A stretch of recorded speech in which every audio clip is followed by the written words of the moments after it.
3వ అధ్యాయము మొదటి వచనం మరలా చదువుకుందాం. 2వ వచనం కూడా చదువుకుందాం.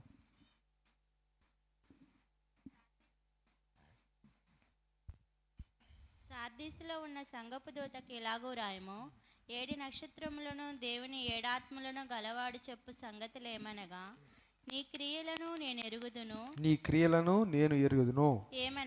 ఏమనగా జీవించుచున్నావన్న పేరు మాత్రం ఉన్నది గాని నీవు మృతుడవే. నీ క్రియలు నా దేవుని ఎదుట సంపూర్ణమైనవిగా నాకు కనబడలేదు గనుక జాగరూకుడవై చావనయ్యున్న మిగిలిన వాటిని బలపరచుము. చాలు. మరి ఈ 2వ వచనం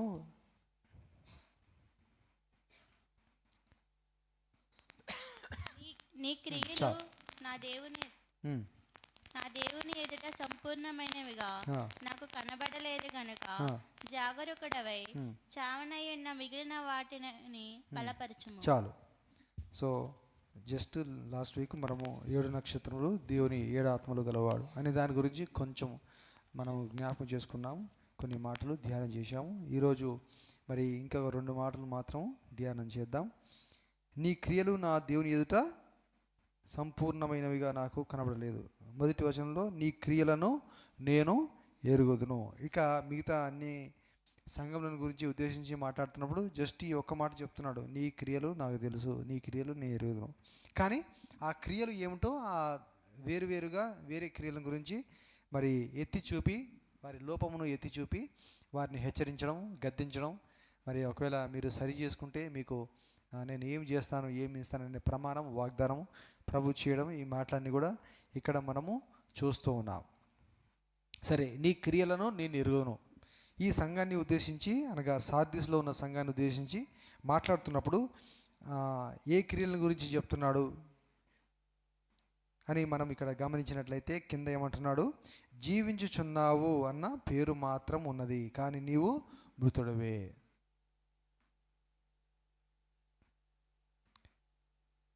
పేరుకు మాత్రమే నువ్వు బ్రతుకుతూ ఉన్నావు, పేరుకు మాత్రమే నువ్వు జీవిస్తున్నావు.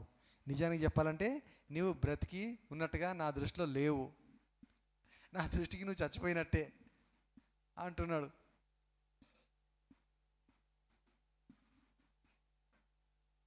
అంటే దాని అర్థం ఏమిటి, భావం ఏమిటి?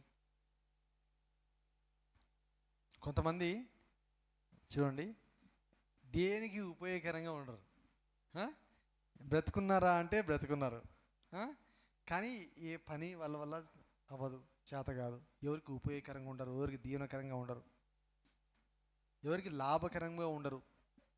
ఇంత ఎక్కడైనా సమాజంలో ఎక్కడైనా ఏ పని చేయడానికి చేత కాదు. అనారోగ్య పరిస్థితిని బట్టో, ఇంకేదో పరిస్థితిని బట్టో, వయసుని బట్టో ఉండేవాళ్ళు మనం చూస్తుంటాం, అవునా కదా?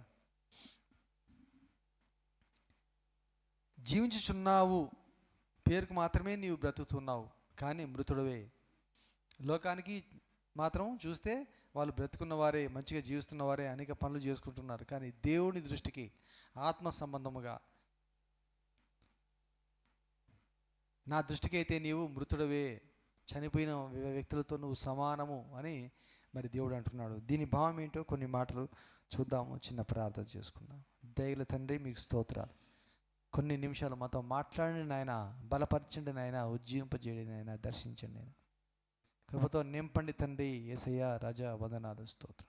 నేను కాదు నైనా, మీరే మాట్లాడండి, నన్ను తగ్గించండి, మీ నామను హెచ్చించుకోండి. గొప్ప కార్యం ఇక్కడ జరిగించండి, ఆత్మ కార్యం జరిగించండి.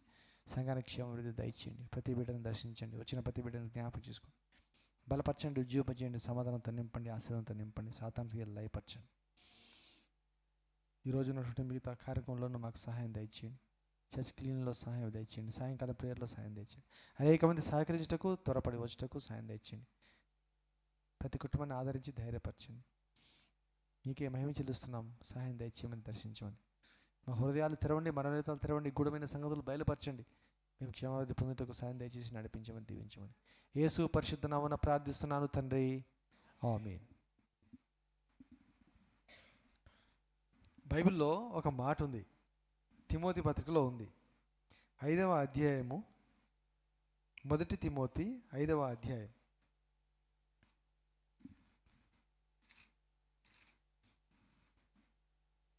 6వ వచనం త్వరగా తీస్తే చదవండి. మొదటి తిమోతి 5:6. సుఖభోగముల యందు ప్రవర్తించున్నది బ్రతుకుచుండియు చచ్చినదై ఉండును. ఒకసారి దేవునికి స్తోత్రం చెబుదామా? మీకు జ్ఞాపకం ఉందా చదివినట్టు ఈ మాట బైబిల్లో ఉన్నట్టు? ఎంతమందికి జ్ఞాపకం ఉన్నది? ఎంతమందికి ఇది కొత్తగా ఉంది, ఎప్పుడు చదవలేదన్నట్టుగా అనిపిస్తున్నది? ఎప్పుడు బైబిల్ చదువుతుంటే ఈ మాట జ్ఞాపకం రావచ్చు.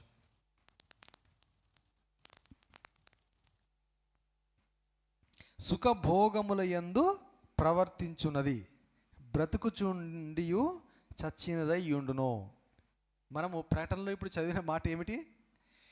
బ్రతుకుతున్నాను అన్న పేరు నీకున్నది, జీవిస్తున్నాను అన్న పేరు నీకుంది, కానీ నీవు మృతుడవే. ఈ మాటకి ఆ మాటకి లింక్ కనిపిస్తుందా? ఏమన్నా పోలిక కనిపిస్తుందా? అంటే ఏ విధంగా యేసు ప్రభు దాన్ని పోల్చి చెప్తున్నాడు? బ్రతుకుతున్నాం, జీవిస్తున్నాం, కానీ చచ్చినవారు అని ఎందుకంటున్నాడు? దేన్ని బట్టి మీరు మృతులతో సమానులు, చచ్చిన వారితో సమానులు అని అంటున్నాడు? ఏమి చూసి? ఇదంతా కూడా ఆత్మీయ జీవితానికి సంబంధించిందే. యేసు ప్రభుకి మనకుండే సంబంధానికి సంబంధించిందే. శరీరానుసారంగా ఉన్నారు, మంచిగా ఆరోగ్యంగా ఉండవచ్చు, అన్ని పనులు చేసుకుంటూ ఉండవచ్చు, కానీ ఆత్మ సంబంధంగా ఏమీ ప్రయోజనకరముగా ఉండకపోతే,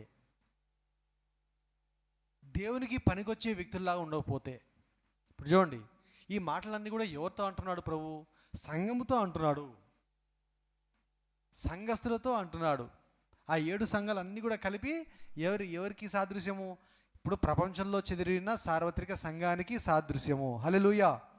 ఆ 7 సంఘాలకు ఏ మాటలు చెప్తున్నా కూడా, ఏ సందేశం ఇస్తున్నా కూడా అవన్నీ కూడా మనకు కూడా వర్తిస్తాయి. మనకు నేర్పించడానికి ఆ మాటలన్నీ కూడా చెప్తున్నాడు. హల్లెలూయా. కాబట్టి ఆ 7 సంఘాలకు సంబంధించిన మాటల్లో హెచ్చరిక చేసిన, ఖండించిన, మెచ్చుకున్న, బహుమానం ఇస్తానన్న అవన్నీ కూడా మనకు కూడా వర్తిస్తాయి. మనం ఏదైనా నేర్చుకునేది ఉంటే దాంట్లోంచి నేర్చుకోవాలి. మనల్ని ఏదైనా గద్దిస్తున్నాడంటే మనలో కూడా అది ఒకవేళ ఉందేమో అని సరి చేసుకోమంటున్నాడు. అక్కడ ఎవరినైతే ప్రభు మెచ్చుకుంటున్నాడో అలాంటి గుంపులో మనం కూడా ఉండవచ్చు. మనలో కొంతమందిని మెచ్చుకుంటాడు, కొంతమందిని గద్దిస్తున్నాడు, కొంతమందిని హెచ్చరిస్తున్నాడు, కొందరిని మెచ్చుకుంటున్నాడు, బలా అంటున్నాడు. మనం కూడా బహుమానం పొందే గుంపులో కొంతమంది మనం కూడా ఉంటాము. ఇంకా కొంతమందికి అవకాశం ఇస్తున్నాడు, సరి చేసుకోమంటున్నాడు. హల్లెలూయా. అయితే బ్రతుకుతున్నాను అనే పేరు ఉన్నది, కానీ నువ్వు మృతుడవే అంటే ఒక మాట ఇక్కడ మనం తీసుకున్నాము. దాన్ని సరిగా అర్థం చేసుకోవడానికి, దాని భావం ఏంటో తెలుసుకోవడానికి ఏమంటున్నాడు? సుఖభోగముల యందు ప్రవర్తించున్నది. ఇక్కడ ముఖ్యముగా ఒక స్త్రీని గురించి మాట్లాడుతున్నాడు. యాక్చువల్గా 5వ అధ్యాయంలో మరి విధవరాలకు సంబంధించినటువంటి ఒక మాట పౌలు జ్ఞాపకం చేస్తూ పెద్దల గురించి, విధవరాల గురించి, కన్యకల గురించి, స్త్రీల గురించి మరి ఒక విషయం ఇక్కడ వచ్చింది. పరిచర్య చేయడం గురించి, ప్రార్థన చేయడం గురించి అనేక విషయాలు పౌలు చెప్తూ ఇక్కడ స్త్రీని ఉద్దేశించి చెప్తున్నాడు. సుఖభోగముల యందు ప్రవర్తించున్నది. సంఘమునకు సంబంధించిన వారు, పరిచర్య చేసేవారు, స్త్రీలైన వారు భోగముల యందు వారు ఉండకూడదు, సుఖాశక్తులుగా ఉండకూడదు, సుఖమును ప్రేమించేవారుగా ఉండకూడదు, లోకమును ప్రేమించేవారుగా ఉండకూడదు, లోక సంబంధమైన వ్యక్తులుగా ఉండకూడదు. ప్రభుని ప్రేమించే వారుగా ఉండాలి, ప్రభుకు సేవ చేసేవారుగా ఉండాలి, సంఘమునకు సేవ చేసేవారుగా ఉండాలి, సంఘమునకు ఉపయోగకరంగా ఉండాలి, సంఘములో పాత్రలుగా ఉండాలి.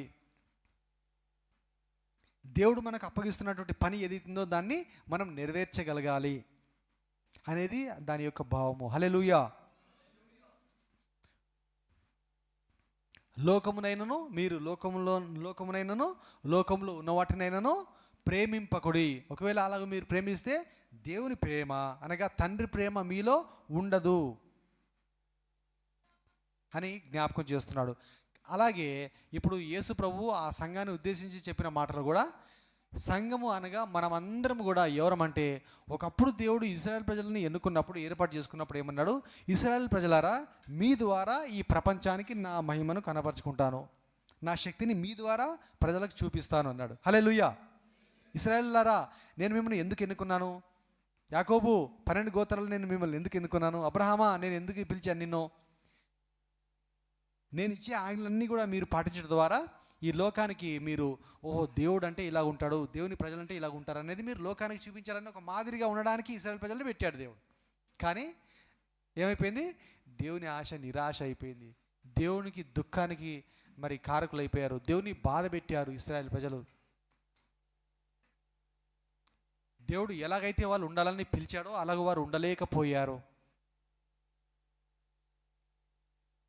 ఆ దుఃఖమును దేవుడు తన యొక్క బాధను ఈ గ్రంథం అంతా కూడా వ్యక్తపరుస్తున్నాడు, ప్రవక్తల ద్వారా వ్యక్తపరుస్తున్నాడు. యెషయా గ్రంథం ద్వారా, హిజ్కియా గ్రంథం ద్వారా, ప్రవక్తల గ్రంథాల ద్వారా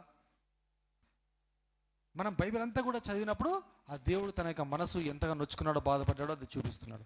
అలాగే కొత్త నిబంధన కాలానికి వచ్చేసరికి యేసు ప్రభువు వచ్చి ఆయన పరిచర్య చేసి అపోస్తలులకు బాధ్యత అప్పగించి వెళ్ళిపోయిన తర్వాత కూడా అపోస్తలు శిష్యులు బోధ చేస్తూ సంఘాలు కడుతూ, సంఘాలు కట్టిన తర్వాత కూడా సంఘాలలో పిలువబడిన వారిలో, రక్షణ పొందిన వారిలో, ఏర్పరచబడిన వారిలో అనేక లోపములు దేవుడు చూసి, సేవకులు చూసి, అపోస్తలు చూసి దుఃఖించి బాధపడి, సంఘం అంటే మనం పిలువబడిన వారు. సంఘం అంటేనే అర్థం ఏంటో తెలుసా?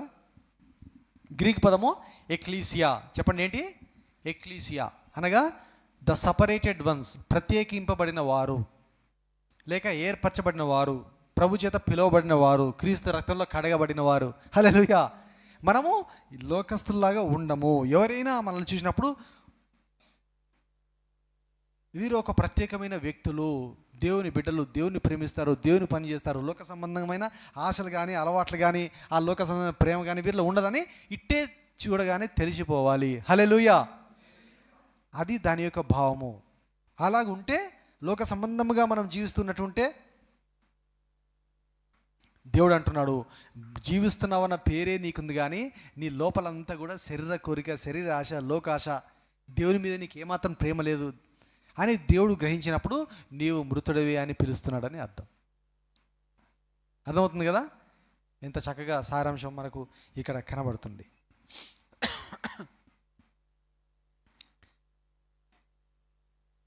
ఎఫెసీ పత్రిక 2వ అధ్యాయం మొదటి నుంచి కొన్ని వచనాలు చూద్దాం. మీ అపరాధముల చేతను, పాపముల చేతను మీరు చచ్చిన వారై ఉండగా ఆయన మిమ్మును క్రీస్తుతో కూడా బ్రతికించెను. చాలు, ఇక్కడ కొంచెం ఆగుదాం. చూడండి, మీ అపరాధముల చేతను, పాపముల చేతను మీరు చచ్చిన వారై ఉండగా. సింపుల్. నీవు మృతుడవే అంటే దాని భావం ఏంటి? మృతుడవే అంటే నీవు పాపంలో ఉన్నావు అని అర్థం. నీవు అపరాధం చేస్తున్నావు, పొరపాటు చేస్తున్నావు అని అర్థం. అంటే మనము దేవుని సన్నిధికి వచ్చినా కూడా, సంఘముగా, సంఘ సభ్యులముగా పిలువబడుతూ ఉన్నా కూడా, మన జీవితంలో ఏదైనా పాపము ఉంటే, పాపములు జీవిస్తూ ఉంటే, ఏదైనా రహస్య పాపము ఉన్నది అంటే, సగం లోక సంబంధంగా, సగం ఆత్మ సంబంధంగా జీవిస్తూ ఉన్నామంటే దాని అర్థం ఏంటి? మనం ఇంకా మృతులమే. ఒక్క మాటలో చెప్పాలంటే మృతులు అంటే ఎవరు? పాపము చేస్తూ ఉన్నవారు. అక్కడ రోమపత్రికలో ఏం మాట చెప్పాడు? పౌలు భక్తుడు ఏమన్నాడు? పాపం వలన వచ్చే జీతము, పాపం వల్ల ఏమొస్తుందంట? మరణం వస్తుంది. నీవు మృతుడమే అంటే ఏంటి? దాని అర్థం ఏంటి? నీవు పాపములో ఉన్నావు, ఇంకా పేరుకు మాత్రం జీవిస్తున్నావు. జీవిస్తున్నావు అంటే అర్థం ఏంటి? జీవించువారంటే ఎవరు? జీవించువారంటే ఎవరు? పాపం చేయనివారు. ఇంకా నా యందు విశ్వాసం ఉంచినవాడు, చెప్పండి, నా యందు విశ్వాసం ఉంచేవారు చనిపోయినను బ్రతుకుతారు. నా యందు విశ్వాసం ఉంచేవారు ఎన్నటికీ చనిపోరు, ఎప్పుడు మరణం పొందరు, ఎప్పుడు జీవిస్తానే ఉంటారు. గట్టిగా దేవునికి స్తోత్రం చెల్లిస్తాం. హల్లెలూయా. నా యందు విశ్వాసం ఉంచేవారు, బ్రతుకుతున్నవారు, జీవిస్తున్నవారు అంటే ఎవరు?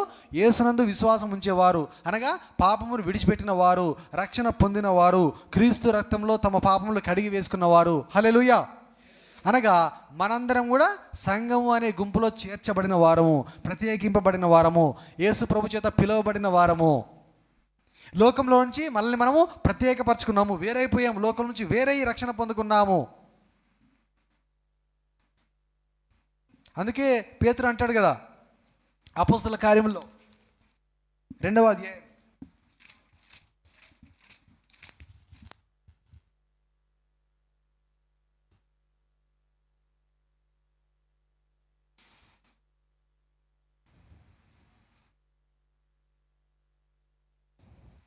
40వ వచనం, అపోస్తల కార్యములు 2:40.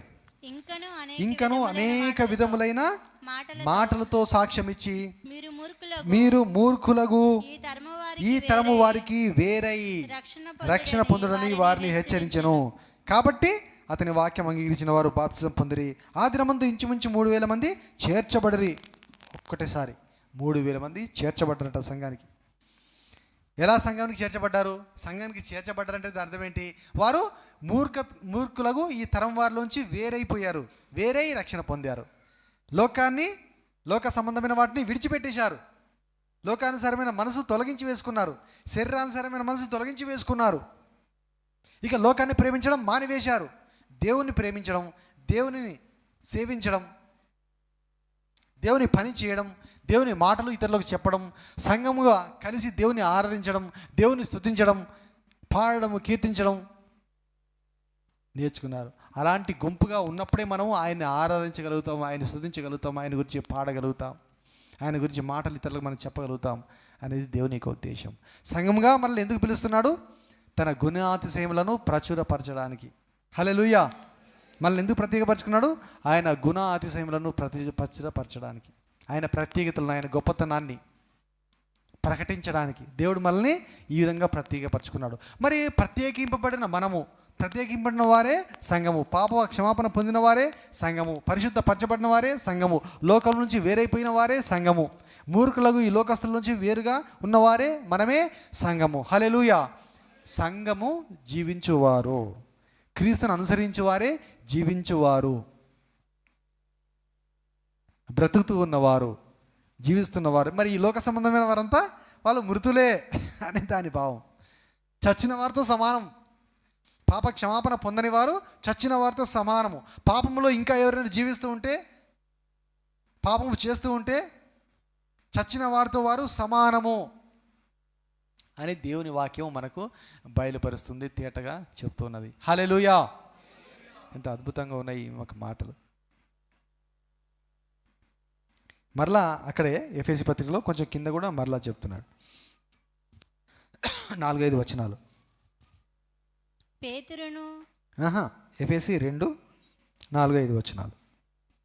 అయినను దేవుడు కరుణా సంపన్నుడై ఉండి మనము మన అపరాధముల చేత చచ్చిన వారమై ఉండినప్పుడు సైతము మన ఎడల చూపిన తన మహాప్రేమ చేత మనలను క్రీస్తుతో కూడా బ్రతికించెను. కృప చేత మీరు రక్షింపబడినారు. గట్టిగా దేవునికి స్తోత్రం చేద్దాం. హల్లెలూయా. చూడండి, అపరాధాల చేత చచ్చిన వారంగా ఉన్నాము, కానీ ఎప్పుడు బ్రతికిన వారం అయ్యాము? ఎప్పుడు జీవిస్తున్న వారం అయ్యాము?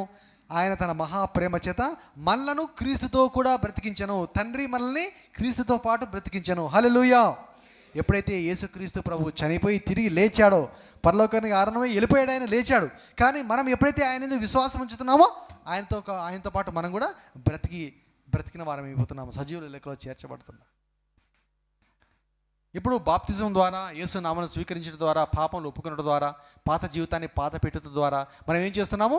క్రీస్తుతో పాటు బ్రతుకుతున్నాము, జీవిస్తున్నాము. నిజమైన రక్షణ అనుభవం పొంది బాప్తిజం పొందిన వారు ప్రభుతో పాటు ఇప్పుడు ఏం చేస్తున్నారు? జీవిస్తూ ఉన్నారు. బ్రతికిన వారి లెక్కలో మనం ఉన్నాము. జీవుల కవిలలో మనం ఉన్నాము. జీవ గ్రంథములో పేరు రాయబడిన వారముగా ఉన్నాము. ఏం గ్రంథము? జీవ గ్రంథము. బ్రతుకుతూ ఉన్న వారి యొక్క పేర్లు ఉన్న గ్రంథము.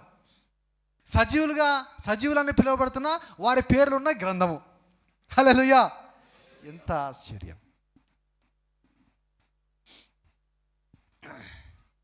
యూదా పత్రిక, ప్రకటన కంటే ముందున్న పత్రిక, ఒకటే అధ్యాయం ఉన్న దానిలో 12వ వచనం. యాక్చువల్గా ఆ అధ్యాయం అంతా అదే. వీరు నిర్భయముగా మీతో శుభోజనము చేయుచు, వీరు నిర్భయముగా మీతో శుభోజనము చేయుచు, తమ్మును తాము నిర్భయముగా పోషించుకొనుచు మీ ప్రేమ విందులలో దొంగ మెట్టలుగాను ఉన్నారు. వీరు గాలి చేత ఇటు అటు కొట్టుకొని పోవు నిర్జల మేఘములుగాను, కాయలు రాలి ఫలములు లేక 2 మార్లు చచ్చి వేళ్లతో పెళ్లగింపబడిన చెట్లుగాను తమ అవమానమును నురుగు వెళ్ళగక్కు వారై సముద్రం యొక్క ప్రచండమైన అలలుగాను అలలుగాను ఆ, మార్గము తప్పి తిరుగు చుక్కలుగాను ఉన్నారు. చాలు. మనుషులను పోలుస్తున్నాడు. ఏ మనుషులను? వీరు అనగా పైన భాగంలో మనం చూసినప్పుడు తప్పిపోయిన వారు, దేవుని విడిచిపెట్టిన వారు, దేవునికి దూరంగా ఉండేవారు అని అర్థం ఇచ్చే విధంగా ఆ పైన అనేక మాటలు మాట్లాడుతున్నాడు. ఎవరితో పోలుస్తున్నాడు? 2 సార్లు చచ్చిపోయిన చెట్టు 2 మార్లు చచ్చి వేర్లతో పెళ్ళగింపబడిన చెట్టులాగా ఉన్నారు అని వారి గురించి చెప్తున్నాడు. ఇవన్నీ మాటలు మనకేమని తెలియపరుస్తున్నాయి? మనము రక్షణ పొందనామని చెప్పుకొని సంఘములో మనం ఉంటూ సజీవులు అని బ్రతికిన వారని మీరు పిలువబడుతున్నారే, కానీ దేవుని దృష్టికి ఏమి ఉపయోగకరంగా లేకుండా ఉంటున్నారు. పరిశుద్ధంగా జీవించలేకుండా ఉంటున్నారు. సరిగా దేవుని ఆరాధన చేయలేకపోతున్నారు. దేవుని సరిగా స్తుతించలేకపోతున్నారు. దేవుని పని సరిగా చేయలేకపోతున్నారు. ఎవరిని ప్రభు సన్నిధికి నడిపించలేకపోతున్నారు. ఎవరికి సరిగా సువార్త చెప్పలేకపోతున్నారు. నాకు, సంఘానికి, సేవకునికి ఏమాత్రం ఉపయోగకరంగా ప్రయోజనకరంగా ఉండలేకపోతున్నారు అనే అన్ని విధములైనటువంటి భావములు దాంట్లో వస్తాయి.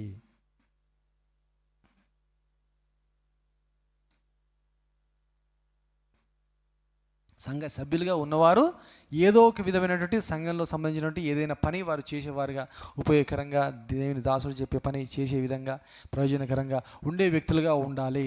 సంఘ సభ్యులైన వారందరూ కూడా కేవలం వచ్చి వెళ్ళిపోయే వారిలాగా ఉండకూడదు అనేది దాని యొక్క భావము. ఏదైనా ఒకటి దేవునికి ఇష్టమైన, దేవుని చిత్తానుసారమైన ఒక పని చేయగలిగిన వారుగా వారు ఉండాలి అనేది దేవుని యొక్క ఉద్దేశము. పౌలు ఒక ఉదాహరణ చెప్పాడు. సంఘం అనగా ఎవరని చెప్పాడు? సంఘము మరి ఒక మనిషి యొక్క దేహంతో పోలుస్తున్నాడు, ఒక శరీరంతో పోలుస్తున్నాడు. యేసుప్రభు ఏమన్నాడు? ఆయన శిరస్సు అన్నాడు. హల్లెలూయా. యేసుప్రభు శిరస్సు, మనందరము ఏమై ఉన్నామన్నాడు? అవయవములమై ఉన్నాము. ఇక్కడి నుంచి మొదలుకొని కాలు దాకా, వేలు, చెయ్యి, బయటికి కనబడేది ఇదే. లోపల ఏమేమో చాలా ఉంటాయి. ఏముంటాయి? నరాలు ఉంటాయి, బ్లడ్ వెజల్స్ ఉంటాయి, ఎముకలు ఉంటాయి, కాలేయం ఉంటుంది, కిడ్నీస్ ఉంటాయి, గాల్ బ్లాడర్ ఉంటుంది, స్ప్లీన్ ఉంటుంది, లోపల రక్తం ఉంటుంది, మాంసం ఉంటుంది, కండ ఉంటుంది. అన్ని పని చేస్తేనే మనిషి. అవునా కదా? ఒప్పుకుంటారా? అన్ని పని చేయాలి. పక్షవాతం వచ్చిన వ్యక్తికి ఏమవుతుంది? ఒకవైపు బ్రెయిన్లో ఇటువైపు భాగంలో ఎక్కడైనా క్లాట్ వచ్చేసిందంటే, రక్తం గడిగిందంటే ఇటువైపు కాలు చేయి పడిపోతాయి. ఇటువైపు బ్లడ్ సర్క్యులేషన్, రక్త ప్రసరణ ఆగిపోతే ఇటువైపు భాగము పడిపోతుంది. ఎవరైనా పక్షవాతం వచ్చిన వారి సంగతి అదే. డాడీ పరిస్థితి కూడా ఇప్పుడు అలాగే ఉన్నది. ఏం జరిగింది? ఒక మెయిన్ బ్లడ్ వెజల్లో చాలా క్లాట్ ఉన్నందువల్ల సరిగా పనిచేయలేని పరిస్థితి అయిపోయింది. ఎవరికైనా అంతే. చూడండి, దేహం అంతా బాగానే ఉంది, అన్ని అవయములు బాగానే ఉన్నాయి. ఏం జరిగింది? లోపల తలలో, అక్కడ బ్రెయిన్లో రక్తం ప్రసరణ జరిగే ఆ యొక్క రక్త నాళాల్లో రక్తము గడ్డ కట్టుట. లాస్ట్ 2 weeks బ్యాక్ మరలా డాడీకి కొంచెం చాలా యూరిన్ యూరిన్లో బ్లడ్ అంతా వచ్చేస్తుందని చెప్పేసి సడన్గా ఎర్లీ మార్నింగే ఫోన్ చేశాడు. మా అన్న 4:30-5 గంటలకి ఫోన్ చేసి, ఇట్లుందిరా పరిస్థితి, ఆ పిహెచ్ఎల్ పోతేనేమో రేపు రా, మళ్ళీ పొద్దున్న రా అంటున్నారు. అది ఇది అంటే, నీ కార్డు మీద జాయిన్ చేద్దామంటే సరే జాయిన్ చేద్దాంపా అని చెప్పేసి ఇమీడియట్గా నేను కూడా పోయాను. లోపల ఆ రక్తం అంతా కూడా కొంచెం వాళ్ళు ఇక్కడ బిహెచ్ఎల్లో మరి ఆ రక్తం అంతా లీక్ అవ్వకుండా, కారకుండా బ్లడ్ క్లాట్ అవ్వడానికి ఒక ఇంజెక్షన్ ఇచ్చి, అక్కడ పోయిన తర్వాత కూడా అక్కడ కూడా వాళ్ళు ఇంకో 500 mg ఇంకో డోస్ ఇచ్చారు. దానివల్లనో మరి లేకపోతే మామూలుగా ఆ రక్తం అంతా కూడా కారి మామూలుగా అక్కడ చుట్టంతా కూడా గడ్డగట్టింది తెలియదు, కానీ లోపల యూరినరీ బ్లాడర్లో ఏమైపోయింది? గడ్డలాగా రక్తం గడ్డగట్టి అక్కడ ఉండిపోయింది. బయటికి రక్తం రాకుండా మళ్ళీ ఆగిపోయింది. ముందేమో కారింది. మళ్ళీ సిస్టోస్కోపీ చేయాల్సి వచ్చింది. సిస్టోస్కోపీ చేసి అదంతా కూడా క్లీన్ చేయాల్సి వచ్చింది. ఫోటో కూడా పెట్టాను మీ గ్రూప్లో. ఒకదాని తర్వాత ఒకటి ఏదోటి. ఇవన్నీ సెకండరీ కాంప్లికేషన్స్ అంటారు. ఇవన్నీ కూడా మెయిన్గా ఫస్ట్ స్ట్రోక్, దాని తర్వాత మంచం మీదే ఉండడం, తర్వాత దాని వల్ల లంగ్ ఇన్ఫెక్షను, యూరిన్ ఇన్ఫెక్షను, అవి ఇవి రావడం. ఈ రక్త ప్రసరణ అనేది ఒక చోట ఆగినందువలన, బ్లడ్ క్లాట్ అవ్వడం వలన మనిషి ఎలా అయిపోతున్నాడు? ఏమీ పనికిరాని పరిస్థితిలో అయిపోతున్నాడు. ఏమి పని చేయడానికి వల్ల పడదు. దాని మూలంగా సరిగా మాట రాకపోవడం, మనుషులు గుర్తుపట్టలేకపోవడం, అలాగే మెల్లమెల్లగా చూపు మందగించడం, ఇవన్నీ కూడా ఎలా వస్తున్నాయి చూడండి. చూస్తున్నారా? ఒక మనిషికి ఆరోగ్యంగా ఉన్నంత వరకే మంచిగా ఉంటారు. సడన్గా ఏమైనా అయిపోయింది అనుకోండి, ఏదైనా దెబ్బ తగిలితే, చిన్న దెబ్బ వల్ల కొంతమందికి ఏమైపోతుంది, షుగర్ ఉన్న వ్యక్తులు ఉన్నారు అనుకోండి,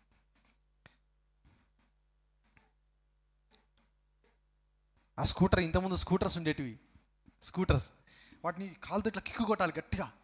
అవి ఎంత డేంజర్ ఉండేటువంటి, ఇట్లా కిక్కు కొడుతుంటే ఒక్కోసారి స్లిప్ అయిపోయి ఆ కాళ్ళకు దెబ్బలు తగిలేటివి. అలా కొంతమందికి కాలు దెబ్బ తగిలి ఆ కాలు ఇన్ఫెక్షన్ అయిపోయి సెప్టిక్ అయిపోయి కాలు కొట్టేసే పరిస్థితి కూడా చాలామందికి వచ్చింది. మేము చిన్నప్పుడు వినేవాళ్ళం, ఇట్లా ఇన్ఫెక్షన్ అయ్యి ఇట్లా జరిగేదండి.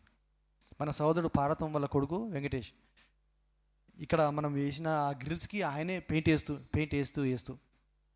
4-5 రోజులు ఎక్కి దిగి పాపం ఆయనకి ఇంతకుముందు చిన్న దెబ్బ ఉండిందో ఏమైందో తెలియదు, కానీ ఆ కాలు చిన్నది ఇన్ఫెక్షన్ అయిపోయి ఇంకా వాసిపోయి చాలా ఘోరమైన పరిస్థితి అయిపోయింది. ఇప్పుడు 4 రోజుల నుంచి సరిగా ఆయన నడలేకపోవడం, అయినా సరే అట్లనే నొప్పితో కూడా వచ్చి కనబడేవాడు. మధ్యలో అక్కడికి ఊరికి వెళ్ళే అవసరం ఉంటే వెళ్తున్నాడు, వస్తున్నాడు. ఆ పైన అంతా కూడా మాంసం అంతా కూడా తెల్లగా మారిపోయి ఆ లేయర్ అంతా మొత్తమే లేసి వచ్చేసింది, తీసేసి చీము పట్టేసి అంతా సెప్టిక్ అయిపోయింది. మళ్ళీ షుగర్ ఉండడం వల్ల, బీపీ ఉండడం వల్ల ఇంకా చాలా డేంజర్. అంటే ఎందుకు ఈ ఉదాహరణ నేను చెప్తున్నాను? ఒక మనిషి చక్కగా ఆరోగ్యంగా ఉండగలిగితే ఏదైనా పని చేయగలుగుతాడు. కానీ ఒక్క లోపం వచ్చేస్తే, ఒక్క బలహీనత వచ్చేస్తే శరీరం అంతా దెబ్బతిని ఎఫెక్ట్ పడిపోయి, ప్రభావం పడిపోయి ఏ పని సరిగా చేయలేకపోవడం, సరిగా తినలేకపోవడం, తిండి కంట్రోల్ చేయాలి, అన్ని కంట్రోల్ చేయాలి, పూర్తిగా బలం ఉండదు మనిషిలో, మనిషి బలహీన పడిపోతాడు. అలాగే సంఘముని గురించి కూడా, సంఘాన్ని దేంతో పోలుస్తున్నాడు? ఈ అవయవాలతో పోలుస్తున్నాడు, దేహంతో పోలుస్తున్నాడు. సంఘము కూడా అంతే. వారిలో, సంఘములో ఎక్కడైనా తప్పు జరిగితే, ఎక్కడైనా పాపం జరిగితే, ఎవరిలైనా లోపం ఉంటే, వారిలో సరైన అంకిత భావము, సమర్పణ, ప్రభు విషయంలో, ప్రేమ విషయంలో లేకపోతే వాళ్ళు చచ్చుబడిన వ్యక్తుల్లాగా ఉంటారు. ఒక మనిషి యొక్క దేహం ఎలాగైతే బలహీనం అయిపోతుందో సంఘము అలాగ బలహీనం అవుతుంది. అర్థమవుతుందా మీకు? హల్లెలూయా. సంఘము ఎలాగ బలహీనం అయ్యే అవకాశం ఉన్నది. ఏదైనా ఒక పాపం కారణమవుతుంది, ఒక దోషం, ఒక అవిధేయత, ఒక వ్యభిచారము, ఒక దొంగతనము, ఒక అబద్ధము, ఒక త్రాగుడు మనుషులను పట్టి లాగేస్తాయి. మీకు అందరికీ తెలుసు కదా, ఈ మధ్య సంతోష్ అనే ఒక సహోదరుడు వాళ్ళు ప్రేరణ చేయించుకోవడానికి వచ్చారు, చేశాం. కానీ అప్పటికే ఏమైపోయింది, ఆయన యవనస్తుడే, 40 సంవత్సరాలు కూడా లేవు ఆయనకి. చూడ్డానికి ఎత్తుగా ఉన్నాడు, ఇంత లావుగా ఉన్నాడు ఆయన, కానీ లోపల ఏమైపోయింది, లివరు డ్యామేజ్ అయిపోయింది, పాడైపోయింది, పూర్తిగా డ్యామేజ్ అయిపోయింది. ఆయనకి చెప్పారంట 2-3 సంవత్సరాల క్రితం డాక్టర్లు, బాబు ఇమ్మీడియట్గా నువ్వు త్రాగడం మానేసేయాలి, లేకపోతే నీకు ప్రమాదం ఉందని చెప్పారంట కూడా. కానీ ఆయన పట్టించుకోలేదు, జాగ్రత్త పడలేదు. ఇప్పుడు పిల్లలు ఉన్నారు, భార్య ఉన్నది, ఏమి ప్రయోజనం? అలాగే దేవుడు కూడా ఆత్మ సంబంధమైన శరీరంగా ఉన్న మనము, సంఘము, మనందరం కూడా అవయవాలము. దేవునికి అక్కడికి వచ్చే పనిముట్లమై ఉన్నాము. దేవునికి మనం అవసరం, మనం కావాలి, మనం పరిచయం చేయాలి, దేవుని పని చేయాలి, దేవునికి ఉపయోగకరంగా ఉండాలి. ఒకళ్ళు ఆరాధన చేయాలి, ఒకళ్ళు పాటలు పాడాలి, ఒకళ్ళు ప్రార్థన చేయాలి. ఏదో ఒక సమయంలో అందరం అన్ని పనులు చేయాలి. మనము చచ్చుబడిన వారిలాగా ఉంటే, ఒక వ్యాధిగ్రస్తుల్లాగా ఉంటే, రోగం వచ్చిన వారిలాగా ఉంటే దేవునికి ఏమి ఉపయోగకరంగా ఉంటాం? ఏమి పనికిరాని వ్యక్తి మంచం మీద పడి ఉన్నట్టుగా బ్రతికినా లాభం లేదు, చచ్చిన వ్యక్తితో సమానమని దేవుడు అంటున్నాడు. అంటే ఏ పనికి పనికిరాడు అని అర్థం. ఏ పనికి పనికిరాని వారు, దేవునికి పనికిరాని వారు, ప్రయోజనకరులు కాని వారు ఎలాగుంటారు? అలాంటి వారితో దేవుడు పోలుస్తూ ఉన్నాడు.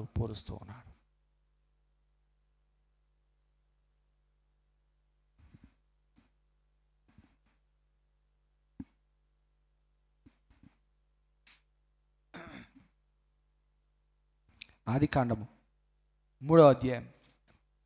అసలు ఎక్కడ ప్రారంభమైంది ఈ యొక్క పరిస్థితి, ఈ యొక్క సంఘటన, ఈ యొక్క స్థితి ఎక్కడ ప్రారంభమైంది? ఇక్కడే 3వ అధ్యాయంలోనే, 2వ అధ్యాయంలో ప్రారంభమైంది. ప్రభు చెప్పాడు, కారణం చెప్పేశాడు. 2వ అధ్యాయము 17వ వచనం, ఆదికాండం అయితే అయితే ఆ, మంచి చెడ్డల మంచి చెడ్డల తెలివినిచ్చు తెలివినిచ్చు వృక్ష ఫలములను వృక్ష తినకూడదు. ఫలములను నువ్వు తినొద్దు. నీవు వాటిని తిని నీవు వాటిని తిను దినమున నిశ్చయముగా చచ్చిదవని నిశ్చయముగా చచ్చేదవని చెప్పారు. నరునికి ఆజ్ఞాపించను. చాలు, గట్టిగా దేవుని స్తోత్రం చెప్దాం. హల్లెలూయా. చూడండి, బ్రతికి ఉండుట అంటే ఏమిటి, చచ్చుట అంటే ఏంటి అనే దానికి భావం చెప్తున్నా. ఏ రోజైతే నీవు నా ఆజ్ఞ ఉల్లంఘిస్తావో ఆ రోజు నువ్వు చచ్చిపోతావు అన్నాడు. జీవించుచున్నావు అన్న పేరు మాత్రమే నీకున్నది, కానీ నువ్వు మృతుడవి అంటే దాని అర్థం ఏంటి? మనం బ్రతుకుతూ ఉన్నాము, సంఘంగా పిలువబడుతున్నాము, రక్షణ పొందిన వారంగా మనం చెప్పుకుంటున్నాం, అలాంటి వారే సంఘము కదా. కానీ నా ఆజ్ఞ ఉల్లంఘించావు అంటున్నాడు దేవుడు. దేవుని ఆజ్ఞ పాటించకపోవుట, దేవుడు చెప్పిన దాన్ని చేయకపోవుట, అలాగుంటే మనము మృతులతో సమానమని దేవుడు చూస్తున్నాడు మనల్ని. ఆ రోజు నిశ్చయంగా చచ్చిపోతా ఉన్నాడు. చాలామంది అంటారు చచ్చిపోలేదు కదా, ఇంకా బ్రతికే ఉన్నారు కదా, అనేక సంవత్సరాలు బ్రతికారు కదా, జీవించారు కదా అంటే దాని భావం ఏమిటి? ఆత్మీయంగా చచ్చిపోయారు. ఆ రోజున వారి మరణం ప్రారంభమైంది కూడా. అప్పటి నుంచి వారి శరీరం క్షీణిస్తూ వస్తూ వస్తూ ఉన్నది. లేకపోతే ఆ విధంగా చేయకపోయి ఉంటే వారు ఎప్పుడు బ్రతికుండేవారు. హల్లెలూయా. మరణించాలని దేవుడు సృష్టించలేదు, తన ప్రజలు ఎల్లప్పుడూ జీవించాలని ప్రభు కోరుకున్నాడు. కానీ సాతాను ఏం చేశాడు? మోసగించాడు. మోసగించి వారిని చంపేశాడు.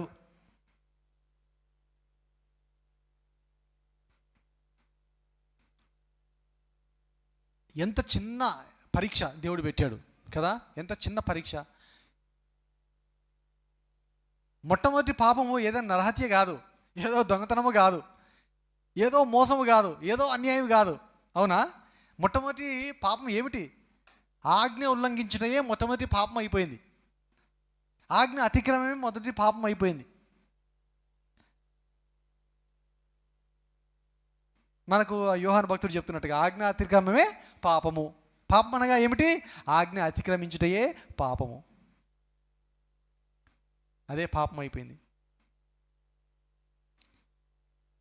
హవ్వ మొదటిగా, తర్వాత ఆదాము. దేవుని ఆజ్ఞ ఉల్లంఘించేశారు, దేవుని మాట వినలేదు, సాతాను మాట విన్నారు, సర్పం యొక్క మాట విన్నారు. ఎంత పని అయిపోయింది, ఎంత పని అయిపోయింది. జస్ట్ ఒక ఫలము తినడం.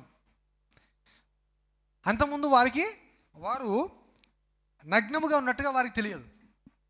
ఎప్పుడైతే ఆ ఫలము తిన్నారో ఆటోమేటిక్గా వారి కళ్ళు తెరవబడ్డాయి. అయ్యో మేము దిగంబరులముగా ఉన్నాము అని గ్రహించారు. అయ్యో మేము తప్పు చేశాము, అయ్యో మేము పాపం చేశాము, అయ్యో దేవుని మాట మేము వినలేదు, దేవునికి అవిధేయత చూపించాము అని గ్రహించి వెంటనే పోయి ఆకులు కట్టుకున్నారు, చుట్టూ తమ దేహాన్ని కప్పుకున్నారు. తర్వాత దేవుడు వారికి చర్మంతో వారిని కప్పాడు. అయిపోయింది. అప్పటి నుంచి వారు మృతులలో లెక్కించబడుతున్న వారే. చెప్పాడు కదా, ఫలం తిన్న రోజు నువ్వు చచ్చిపోతావు అంటే అప్పటి నుంచి వారు చచ్చిన వారితోనే సమానము. అంటే దేవునితో సంబంధం కోల్పోయారు. అంతవరకు ఏం జరుగుతుండేది? రోజు దేవుడు వచ్చి వారితో సంభాషిస్తూ ఉండేవారు, వారితో సహవాసం చేస్తూ ఉండేవాడు, వారితో మాట్లాడి ముచ్చరించి ప్రభు వెళ్ళిపోతూ ఉండేవాడు. They use to have fellowship with God.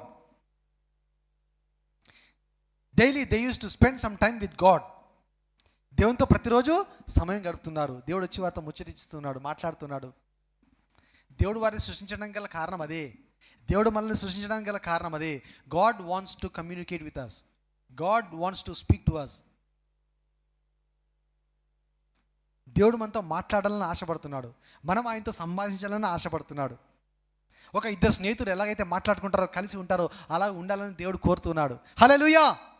అలాంటి సంబంధమే దేవుడు మనతో కోరుతున్నాడు. ఏదో మనల్ని భయపెట్టాలని, మనకేదో దూరంగా ఉండాలని, నేను దేవుడు నువ్వు కింది వాడి అన్నట్టుగా దేవుడు ఉండాలని అనుకోవడం లేదు. మనతో కలిసి ఉండాలనే ప్రభు కోరుతున్నాడు, మనతో సహవాసం చేయాలనే ప్రభు కోరుతున్నాడు. అలాగే జరిగింది కొంతకాలం. కానీ ఎప్పుడైతే దేవుని మాట వినలేదో ఏమైపోయింది? స్నేహితులు కూడా ఉంటారు అలాగే కదా, క్లోజ్గా ఉంటారు, ప్రాణ స్నేహితులుగా ఉంటారు, దగ్గరగా ఉంటారు. సడన్గా ఎప్పుడో ఒకసారి ఏదో తేడా వచ్చేస్తుంది, ఏదో మాటలో తేడా వచ్చేస్తుంది, ఏదో మోసం చేసో, అన్యాయం చేసో, ఏదో నష్టం చేసో, కీడు చేసో అయ్యేసరికి కథం, నీతో నాకు ఇంకా సంబంధం లేదనైనా నీతో మాట్లాడిన చాలా ఫ్రెండ్షిప్ కట్. సేమ్ అలాగే దేవునికి మనకు మధ్య అలాగే ఉంటుంది. మనము పాపం చేసినప్పుడు, దేవుని మాట వినకుండా ఉన్నప్పుడు, ఆయన ఆజ్ఞ ఉల్లంఘించినప్పుడు, ఆయనకు దుఃఖం పెడితే ఆయన ఇంకా మనల్ని మృతులతో సమానంగా చూస్తాడు అనేది దాని యొక్క భావము. అర్థమవుతుంది కదా అందరికీ? అర్థమవుతుంది కదా? పాపం వలన వచ్చే జీతము మరణము.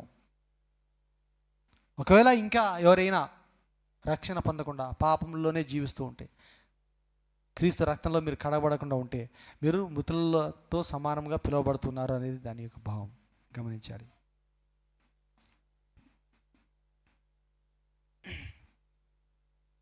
దాంట్లోనే ఇంకో భాగం చూద్దాం ఇప్పుడు. నీ క్రియలను నేను ఎరుగుదును, ఏమనగా జీవించుచున్నావు అన్న పేరు మాత్రమే ఉన్నది నీకు, కానీ నీవు మృతుడివే. సో అర్థమైంది కదా ఇప్పుడు. కానీ అసలు ఈ మాటకు సంఘముతో మాట్లాడుతున్నాడు, సంఘాన్ని ఉద్దేశించి మాట్లాడుతున్నాడు. సంఘం అంటే అందరూ జీవిస్తున్నవారు, బ్రతుకుతున్నవారుగా ఉండవలసిన వారు. కానీ సంఘములోనూ అనేక మంది మృతులతో సమానంగా ఉన్నారు, నిష్ప్రయోజనకరంగా ఉన్నారు, నాతో సంబంధం కట్ చేయబడి ఉన్నారు. మొట్టమొదట దేవునితో ఎప్పుడైతే సంబంధం కట్ అయిపోతుందో ఇంకా అన్నిటికీ ఆటోమేటిక్గా ఒక వ్యక్తి దూరం అయిపోతుంటాడు.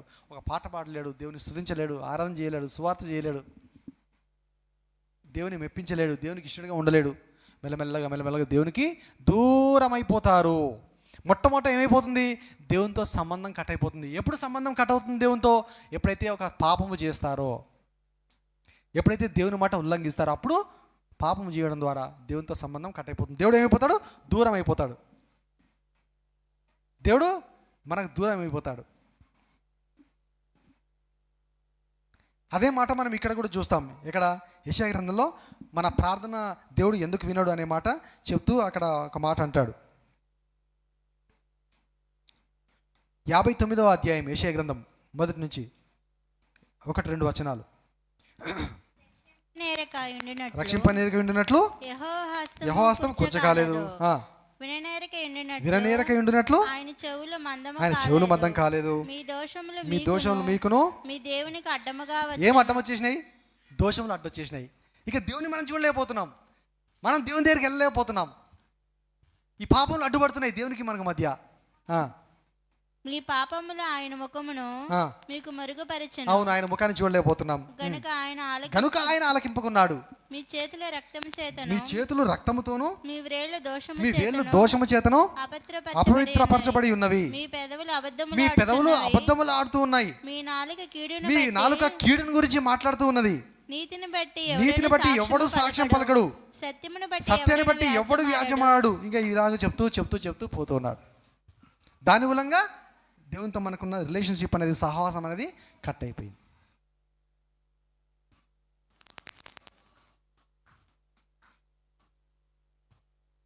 సరే, నీ క్రియలు నా దేవుని ఎదుట పేరు మాత్రం ఉన్నది కానీ నువ్వు మృతుడివే. ఇప్పుడు నెక్స్ట్ మాట, నీ క్రియలు నా దేవుని ఎదుట సంపూర్ణమైనవిగా నాకు కనబడలేదు గనుక జాగరూకుడవై, అనగా మెలకువగా ఉండి చావనై ఉన్న మిగిలిన వాటిని బలపరచము. ఇక్కడ కూడా చూడండి, కొన్ని విషయాల్లో చచ్చిన వ్యక్తిగా ఉన్నావు, ఇంకా కొన్ని విషయాల్లో చావడానికి సిద్ధంగా ఉన్నావు అంటున్నాడు.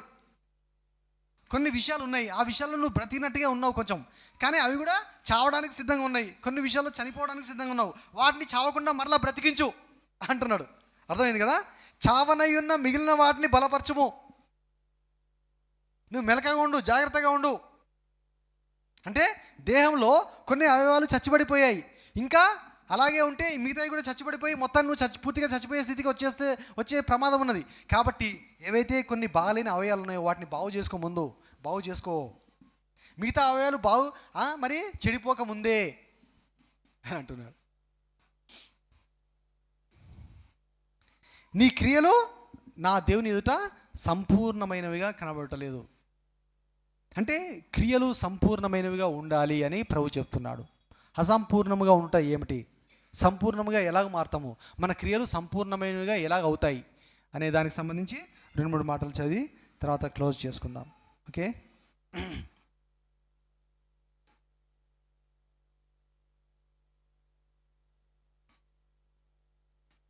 మొదటిగా ఎఫెసీ పత్రిక 4వ అధ్యాయము 13వ వచనము చదువుదాం. యాక్చువల్గా ఆ భాగం అంతా కూడా 11 నుంచి 15 వచనాల వరకు ఉంటుంది. పరిశుద్ధులు సంపూర్ణులగునట్లు క్రీస్తు శరీరము క్షేమాభివృద్ధి చెందుటకును పరిచర్య ధర్మము జరుగుటకును ఆయన కొందరిని కొందరిని అపోస్తలుగాను కొందరిని కొందరిని ప్రవక్తలుగాను కొందరిని కొందరిని సువార్తికులుగాను కొందరిని కొందరిని కాపులుగాను కొందరిని ఉపదేశకులుగాను నియమించెను. మరలా పైన ఒకవేళ మనం చూస్తే 11వ వచనం నుంచి మనమందరము విశ్వాస విషయంలోనూ దేవుని కుమారుని గూర్చిన జ్ఞాన విషయంలోనూ ఏకత్వం పొంది సంపూర్ణ పురుషులు అగు వరకు. చూస్తున్నారా? పరిపూర్ణత లేక సంపూర్ణత రెండింటి యొక్క భావం ఒకటే. ఓకే, మీ క్రియలు నా ఎదుట పరిపూర్ణమైనవిగా నాకు కనబడట్లేదు, లేక సంపూర్ణమైనవిగా, రెండు పర్యాయ పదములు. అయితే మనము సంపూర్ణం అవడానికి దేవుడు ఏం చేశాడంట? ప్రవక్తలను ఇచ్చాడంట, అపోస్తలను ఇచ్చాడంట, సంఘ కాపరులను ఇచ్చాడంట, ఉపదేశకులను ఇచ్చాడంట, పరిచారకులను ఇచ్చాడంట. వీరందరూ మనందరం సంపూర్ణం అవ్వడానికి దేవునిలో క్రీస్తులో ఉపయోగకరంగా ఉంటున్నారు. హల్లెలూయా. అర్థమవుతుందా మీకు? అందరు వాక్యం వింటున్నారా లేదా? మన క్రియలు సంపూర్ణం అవ్వడానికి ఎవరు కారణము? ప్రవక్తలు, ఉపదేశకులు, పరిచారకులు, సంఘ కాపరులు, వీళ్ళందరినీ దేవుడు పెట్టాడు. వీరిని మనం సరిగా ఉపయోగించగలిగితే, వారికి సహకరిస్తే, వారికి విధేయత చూపిస్తే, వారికి లోబడి ఉంటే, వారు మనకు సరైన ఉపదేశ క్రమమును మనకు బోధపరిచి తెలియపరిచి ప్రభు యొక్క ఉద్దేశం అంతా కూడా తెలియపరిచి మనకు సంపూర్ణం అవడానికి దోహదపడతారు, సహకారులుగా ఉంటారు. హల్లెలూయా. మన క్రియలు కూడా సంపూర్ణముగా మారడానికి, దేవునికి ఇష్టం లేనివన్నీ కూడా విడిచిపెట్టి దేవునికి ఇష్టమైన వారిగా మారడానికి ఆ యొక్క క్రమము, ఈ సంఘ క్రమము, ఈ యొక్క వ్యవస్థ దేవుడు ఏర్పాటు చేసి పెట్టాడు. దీంట్లో మనం నిలకడగా ఉండగలిగితే, మానకుండా ఉండగలిగితే ప్రభు మనల్ని సంపూర్ణులుగా చేస్తాడు అనే విషయాన్ని మనం జ్ఞాపకం చేసుకుంటున్నాం. ఇంకో మాట చూద్దాం, చూడండి. ఫిలిప్పీ పత్రిక 3వ అధ్యాయము 12వ వచనం. ఫిలిప్పీ 3:12. ఇదివరకే నేను గెలిచి తినని అయినను, ఇదివరకే సంపూర్ణ సిద్ధి పొంది తినని అయినను నేను అనుకొనటం లేదు, కానీ దేని నిమిత్తము క్రీస్తు యేసు చేత పట్టబడితినో దాన్ని పట్టుకున్న వల్లని పరిగెత్తుచున్నాను. గట్టిగా దేవునికి స్తోత్రం చెల్లిద్దాం. హల్లెలూయా. పౌలు భక్తుడు, అపోస్తలుడు, దేవుని చేత పిలువబడినవాడు, రక్షణ పొందినవాడు, వరములు పొందుకున్నవాడు, అనేక సంఘములు కడుతున్నవాడు అంటున్నటువంటి మాట. నేను ఇదివరకు గెలిచాను అని అనుకోవట్లేదు, సంపూర్ణ సిద్ధి నేను కూడా పొందానని అనుకోవట్లేదు అంటున్నాడు పౌలు. నేను పరిపూర్ణని నేను అనుకోవట్లేదు, కానీ ఇంకా గురి యొద్దకే పరిగెత్తుతూ ఉన్నాను, ఇంకా నాకు పరుగు పందెం ఉన్నది, ఇంకా నేను చేయవలసినది ఉన్నది, నేను పరిగెత్తానే ఉంటాను, చచ్చేదాకా పరిగెత్తానే ఉంటాను, పని చేస్తానే ఉంటాను అని పౌలు అంటున్నాడు. ఒకవేళ అతిశయించవలసి వస్తే నేను అతిశయించవచ్చు అంటున్నాడు పౌలు ఒక చోట.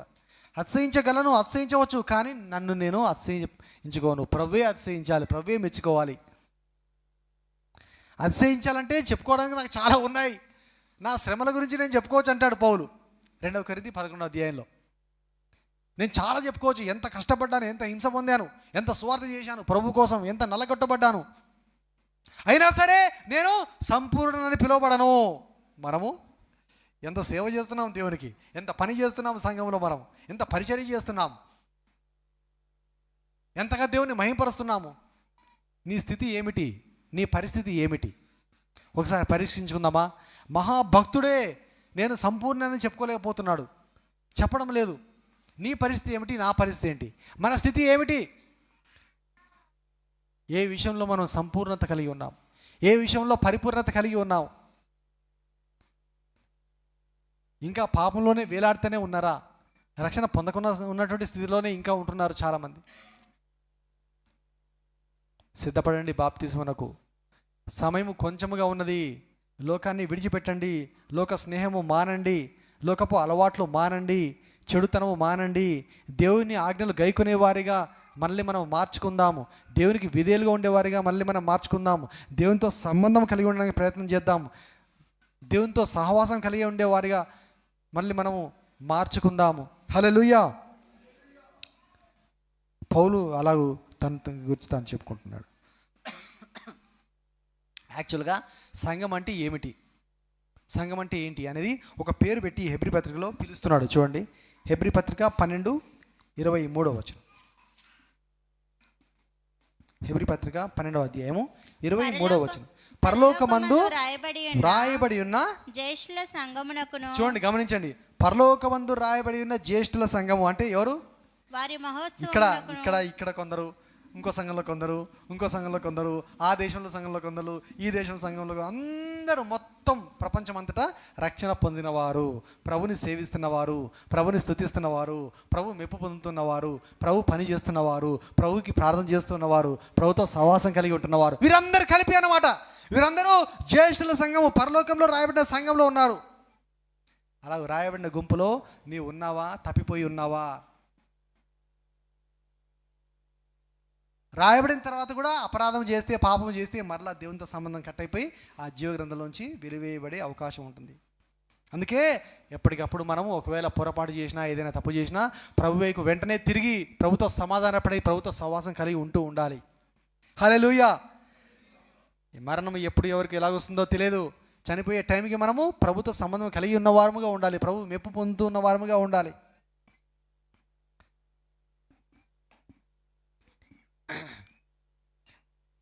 పరలోకమందు వ్రాయబడిన జ్యేష్ఠుల సంఘమునకును వారి మహోత్సవమునకును అందరి న్యాయాధిపతి అయిన దేవుని యొద్దకును, ఇప్పుడు చూడండి, సంపూర్ణ సిద్ధి పొందిన నీతిమంతుల ఆత్మల యొద్దకును. దేవుని స్తోత్రం చేద్దాం. హల్లెలూయా. మనం అందరము సంపూర్ణ సిద్ధి పొందిన పరిశుద్ధుల ఆత్మలు, ఇదే సంఘము. ఇలాగ పిలుస్తున్నాడు. మనల్ని సంపూర్ణంగా చేయడానికే ఈ యొక్క సంఘము. సంపూర్ణత, పరిపూర్ణత లేకుండా మనము మహిమపరచబడము, ఆయన పోలికలోనికి మనము రాలేము. అలా అవ్వడానికి ఈ సమయం దేవుడు మనకి ఇస్తున్నాడు. రక్షణ పొందిన తర్వాత ఈ టైం మనకు దేవుడు ఇస్తున్నాడు. ఈ విధంగా ప్రభు సన్నిధికి వచ్చి మనం సంపూర్ణతలోనికి వెళ్ళాలని, ఎదగాలని, పరిపూర్ణం కావాలని, మనలో ఏం దోషం ఉన్నా, ఏ బలహీనత ఉన్నా కూడా మొత్తం తీసేసి, కడిగేసి, శుద్ధి చేసి, కడుగుతూ ఉన్నాడు, శుద్ధి చేస్తూ ఉన్నాడు. మీరు చేపల కూర చేసుకుంటారు కదా, అదేంటి ఇంకా ఏదది బోటి బోటి బోటి ఉంటుంది కదా, ఎంత వాసన వస్తుంది. అది ఏం చేయాలని, శుభ్రం చేయాలి, వేడి నీళ్ళలో ఉడకబెట్టాలి, శుద్ధి చేయాలి, కడగాలి, క్లీన్ చేయాలి, బాగా వాసన పోయేదాకా. అలాగే దేవుడు ఏం చేస్తున్నాడు? మళ్ళీ కడిగి శుద్ధి చేస్తున్నాడు. నీట్గా అయ్యేంత వరకు, సంపూర్ణత, పరిపూర్ణత మనకు వచ్చేంత వరకు మనల్ని కడుగుతున్నాడు. ఎలా? ఈ వాక్యం చేత మనల్ని కడుక్కోమంటున్నాడు. ముందు ఆయన రక్తంతో కడిగాడు, రక్తంతో కడగబడ్డాము. కానీ తర్వాత అంటే ఆ మాలిన్యం అంతటిని ఎలాగో కడగాలి? ఈ యొక్క మరి వాక్యం ద్వారా. తీతు పత్రికలో చెప్తాడు కదా ఆ మాట, మళ్ళీ మనం కడుక్కోవాలని. ఉదక స్నానము చేత అంటాడు, ఉదక స్నానము.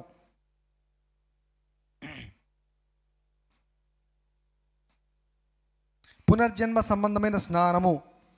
ఇక్కడ తీతులో మనం చూస్తాం 3:5 చదవని అవసరం లేదు.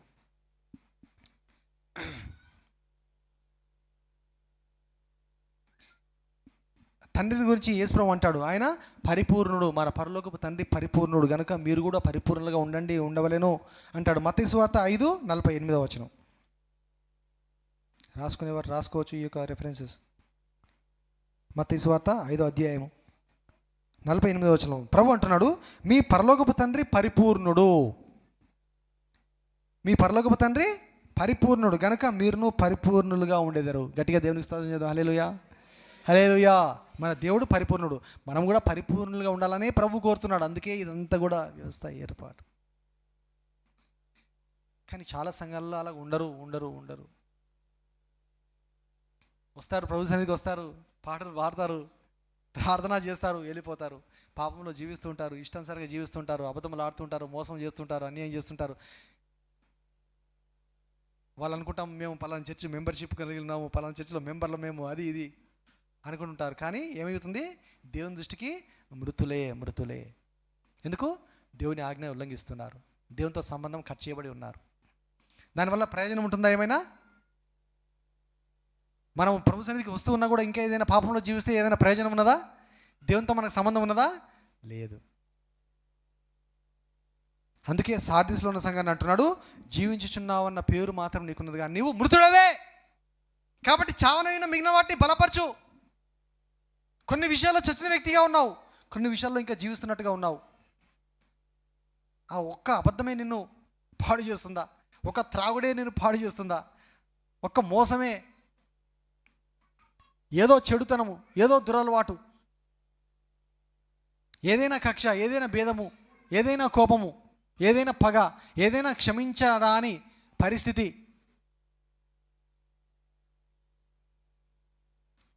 క్షమించకపోవటం కూడా దేవుని దృష్టికి అదొక పాపముగా పరిగణించబడుతుంది.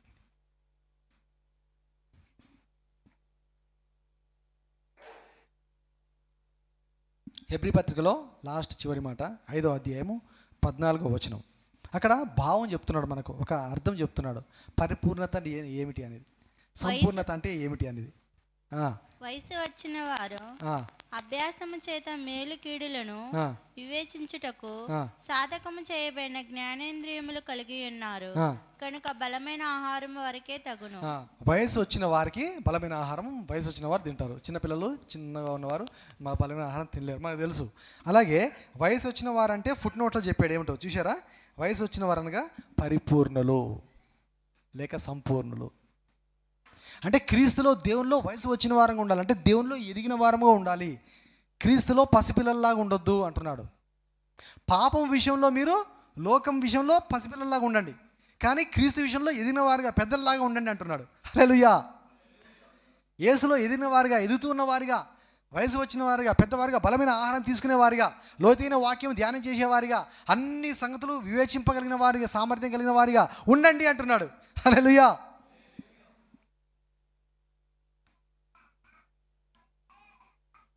అలాంటి స్థితి మనలో ప్రభు కోరుతున్నాడు. అలాంటి స్థితి మీలో లేదు అని సార్దీస్ సంఘాన్ని గురించి చెప్తూ, జీవించుచున్న పేరు మాత్రమే నీకున్నది కానీ నీ మృతుడివే, నీ క్రియలు నా దేవుని ఎదుట సంపూర్ణమైనవిగా నాకు కనబడలేదు. కాబట్టి చావనయున్న మిగిలిన వాటిని బలపరచమని ఒక హెచ్చరిక వారికి చేస్తున్నట్టుగా మనం చూస్తాం. కాబట్టి 2 మాటలు ముఖ్యంగా ఇప్పుడు ఈ మధ్యాహ్న కాల సమయంలో మనం చూసాం. ఒకటేంటి, చావు అంటే ఏమిటి, ఎందుకు మరణించిన వారితో సమానంగా ప్రభు చెప్పాడు. తర్వాత సంపూర్ణత అంటే ఏమిటి, ఎలాగో సంపూర్ణత కలిగి ఉంటా. ఆ 2 మాటలు గురించి మనము వివరంగా తెలుసుకున్నాం. మిగతా విషయాలు తర్వాత చూద్దాం. ఓకే, క్లోజ్ చేస్తున్నాను. అందరూ మోకరించండి, ప్రార్థనలకు వెళ్దాం.